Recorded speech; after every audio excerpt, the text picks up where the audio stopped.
జనుల we have a great hope in Jesus. యేసు ప్రభు పలికిన మాట ఈ లోకంలో ఎవరు పలకలేదు. నేనే జీవమును పునరుద్ధానమునై ఉన్నాను. I'm the life, I'm the resurrection. So believe in resurrection. Definitely we hope to see our dear servant of God on the other show. I pray for the baby wife and his relatives. May God comfort them. తప్పకుండా క్రైస్తవులు మనము we got a shock because it is in the leadership status. క్రైస్తవుల కొరకు పోరాడడానికి, నిలబడడానికి, వాదించడానికి ఒక వ్యక్తిని కోల్పోయాం. ప్రభు మనకు సదాకాలం తోడుగా ఉన్నాడు. ప్రభునందు వృత్తి చెందు వారు ధన్యులు అని రాయమని పరలోకం నుండి ఒక స్వరం చెప్పగా పెట్టినని యోహాను భక్తుడు స్వప్నస్వరూపంలో దర్శనంలో చూసుకుని వస్తున్నాడు. నిజమే, వారు తమ ప్రయాసములు మాని విశ్రాంతి పొందు వారి క్రియలు వారి వెంట పోవునని ఆత్మ చెప్పుచున్నాడు. మన వెనుకొచ్చింది ఏది కొండంత బంగారం ఉన్నా నీ వెంటలో ఉన్న వెంటలో, ఆస్తుపాస్తులున్నా రాదు, భవనాలున్నా, భూస్వామైన ఏమి తీసుకుని పోలేదు. కానీ నా క్రియలు వెంబడి వస్తాయి. మన క్రియలు మనకు వెంబడి వస్తాయి. కాక ప్రభువునకు వ్యక్తి ప్రకాష్ గంటెల గారు మరణించినందుకు దేవుడు స్తుతిస్తున్నాను. వాళ్ళందరినీ దేవుడు ఆదరించగాక, గుండె చెదరిన వారిని ఆయన బాగు చేస్తాడు. వారి గాయాలు ఆయన కడతాడని 147 కీర్తన 3వ వచనంలో ఉంది. ఇలాంటివి మనం చూసినప్పుడు మనకు చావు రాదని కాదు, మన సమయం ఇంకా రాలేదనుకోవాలి.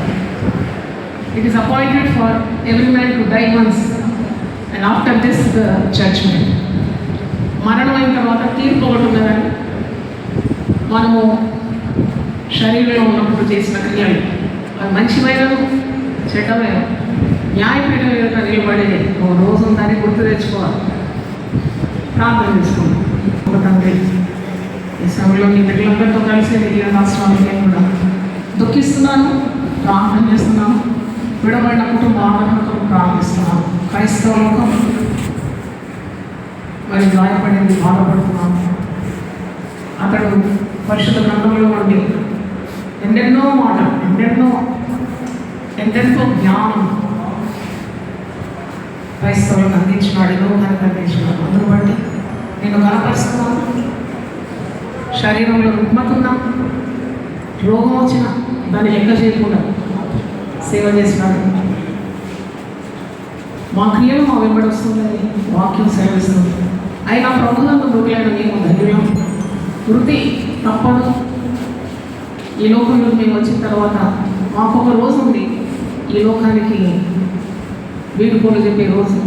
అది ఉందని మేము గమనించి మా బ్రతుకులు మార్చుకోవడానికి మీ ఆనందమే మాకు స్థిరమని, కలకాలం ఉంటుందని, ఈ జీవితము స్వల్పమైందని, గాలి వంటిదని, నీడ వంటిదని, ఆవిరి వంటిదని, నేతగాని